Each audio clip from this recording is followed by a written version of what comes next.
one of the dominant primary factors that research has supported through studies of a successful family, but specifically a family that passes on the faith, so has a high percentage of their kids becoming believers, the kids' kids becoming believers, etc., is one of the dominant predictors is this one thing, and it's called the warmth of the father. It's that simple.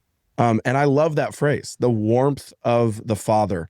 And what that means is pretty self-evident, is there is a warmth of the father that warms the home, that brings heat to the home, that brings heat to the kids' hearts. And we know what warmth is. It's a man who smiles. It's a man who's gentle. It's a man who can laugh.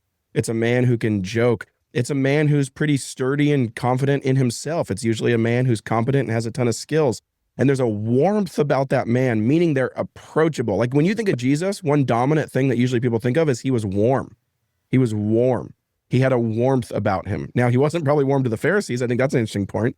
But he was warm to those other people that came around him while still holding himself in power and holding himself in authority. And so to be a man, to be a father that kind of produces external warmth, you need to be a man who has internal warmth. And so I think it's really, really, really important for guys to soberly look at themselves and their emotional availability with their kids and say, man, I am not available to my kids probably because my inner world is in turmoil. You have to find warmth in your inner world before you can project it in your outer world. And you find warmth in your inner world by sitting at to keep the metaphor going, at the fire of the feet of Jesus.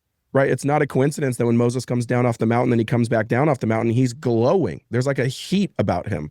Paul references in 2 Corinthians that might we be men who are transformed from one degree of glory to the next as we behold him. And so we must be men that behold Jesus so deeply that his fire, his heat, his warmth like leaks on us in our inner world and then comes out in our outer world. And I think that's really, really, really important.